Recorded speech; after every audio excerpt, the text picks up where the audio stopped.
उत्तर प्रदेश राज्य चयन आयोग के द्वारा सब्जेक्ट कॉम्बिनेशन से रिलेटेड नोटिफिकेशन जारी की गई है। अगर आप लोगों ने इससे रिलेटेड वीडियो देख ली है या फिर आप लोगों ने खुद नोटिफिकेशन रीड कर लिया, तब भी आप लोगों को ये वीडियो देखनी चाहिए। क्यों देखनी चाहिए? क्योंकि इसमें शास्त्रीय डिग्री को एलिजिबल नहीं किया है। नंबर 2 पे यहाँ पे कॉमर्स के बारे में कुछ शब्द जो है वो मिस किए गए, ताकि अगर आप लोग इस वीडियो को लास्ट तक देखते हैं तो फिर आप लोगों को हर चीज़ क्लियर की जाएगी। एक शब्द को बिल्कुल ध्यान से जो है रीड किया जाएगा और आपको समझाया जाएगा। देखिए, सबसे पहले यहाँ पे बात करते हैं आर्ट्स स्ट्रीम की कि कौन से बच्चे जो है एलिजिबल हो पाएंगे बीए डिग्री, जिसमें कि आपके पास economics, political science, history, public administration, sociology, geography, mathematics for 3 year with the language. आपके पास ये 3 साल आप लोगों ने पढ़ा हुआ होना चाहिए और साथ में अगर आपके पास लैंग्वेज है जिसमें कि इंग्लिश, हिंदी, संस्कृत मिनिमम 1 साल की होनी चाहिए, तो आप लोग बीएड कोर्स जिसमें कि टीजीटी आर्ट्स कमीशन के लिए आप लोग एलिजिबल हैं।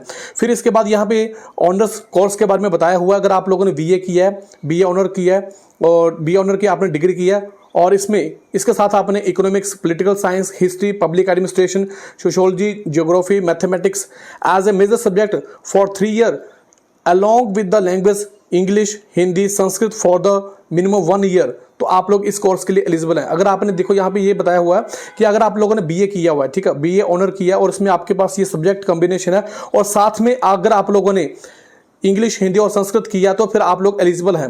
फिर इसके बाद बीए ऑनर, अगर आपने, जैसे इसका थोड़ा सा उल्टा हो जाएगा कि अगर आपने लैंग्वेज में जिसमें कि आपके पास इंग्लिश है, हिंदी है और संस्कृत है, ये आपने 3 साल एज ए मेजर सब्जेक्ट पढ़ी हुई होनी चाहिए और साथ में आपके पास economics, political science, history, public administration, sociology, geography और मैथमेटिक्स 1 साल आप लोगों को पढ़ी हुई होनी चाहिए। अगर आपने नहीं पढ़ा है तो फिर आप लोग इस कोर्स के लिए एलिजिबल नहीं है, आप आर्ट्स स्ट्रीम में काउंट नहीं किए जाएंगे। अभी यहाँ पे नंबर 4 पे जो चीज़ बताई है, विशिष्ट शास्त्रीय डिग्री अगर आप लोगों ने की है तो फिर आप लोग एलिजिबल होंगे टीजीटी आर्ट्स कमीशन के लिए। लेकिन अगर आप लोगों ने सिंपल ओनली शास्त्रीय डिग्री की हुई है तो फिर आप लोग ये जो यहाँ पे टीजीटी आर्ट्स कमीशन है तो इसके लिए आप लोग अप्लाई भी नहीं कर पाएंगे और बीएड कोर्स के लिए यहाँ पे बताया हुआ है बीएड कोर्स के लिए आप लोग एलिजिबल नहीं है।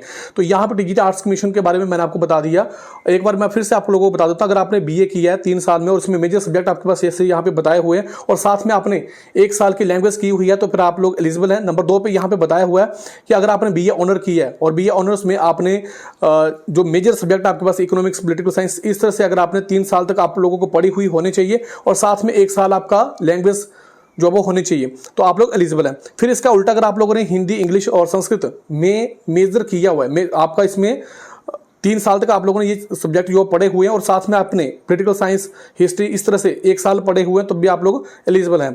और इसमें ये बताया हुआ है कि जो विशिष्ट शास्त्रीय डिग्री वाले हैं वो एलिजिबल होंगे, लेकिन जो जिन्होंने सिंपल शास्त्रीय डिग्री की है वो एलिजिबल नहीं होंगे। तो ये चीज़ें आप लोगों ने बिल्कुल ध्यान से देखनी है।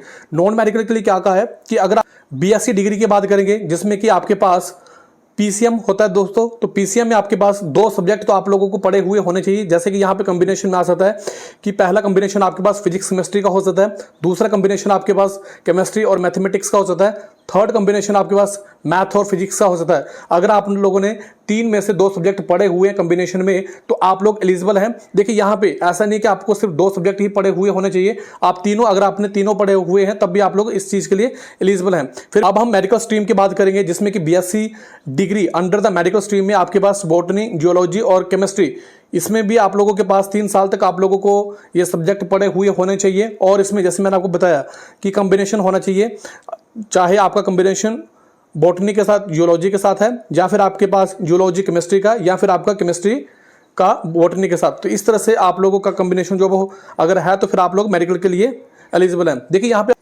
अब हम यहाँ पे बात करेंगे कॉमर्स के लिए। देखिए कॉमर्स में आपने क्या किया है, बीकॉम किया है, बीकॉम ऑनर्स किया है for 3 year along with the language. अगर आपने बीकॉम किया है और बीकॉम या फिर बीकॉम ऑनर किया हुआ तो और इसके साथ आपने लैंग्वेज भी पढ़ी हुई है जिसमें कि इंग्लिश, हिंदी, संस्कृत कम से कम 1 साल आप लोगों ने पढ़ी हुई है तो फिर आप लोग कॉमर्स के स्ट्रीम में आते हैं। अभी यहाँ पे बात चलती है कि हिमाचल प्रदेश में, यहाँ पे देखिए ना आप लोगों ने यहाँ पे लिखा हुआ अंडर दिस स्ट्रीम, तो इसका क्या मतलब हुआ? देखिए अगर आप लोग बात करेंगे हिमाचल प्रदेश में टीजीटी आर्ट्स कमीशन में तो जो कॉमर्स वाले होते हैं उनको आर्ट्स में ही काउंट किया जाता है, तो फिर आप लोग टीजीटी आर्ट्स कमीशन के लिए एलिजिबल हैं। तो यहाँ पे जो भी कॉम्बिनेशन थे वो मैंने आप लोगों को बता दिए। इस तरह के अपडेट आप लोगों को आते रहेंगे। मैंने आपको पहले ही बताया कि एचपीआरसीए ने अभी नया काम करना स्टार्ट किया है। जैसे जैसे उनको लग रहा है कि ये वाले अपडेट चीज़ें अपडेट करनी चाहिए वो उस तरह से अपडेट भेज रहे हैं। आपको इन अपडेट्स के बारे में जानना बहुत ज़्यादा जरूरी है। अगर आप लोगों ने इन अपडेट्स को नहीं देखा तो हो सकता है कि आप इंपॉर्टेंट इन्फॉर्मेशन को मिस कर दें। तो दोस्तों ये इन्फॉर्मेशन थी, फिर भी अगर आपके मन में कोई प्रश्न है तो कमेंट बॉक्स में जरूर टाइप करें। दोस्तों ये वीडियो आपको कैसा लगा आप अपनी राय कमेंट बॉक्स में जरूर बताएं। आप लोगों ने मुझे इतना समय दिया, आप सभी का बहुत बहुत धन्यवाद। थैंक यू वेरी मच दिल से।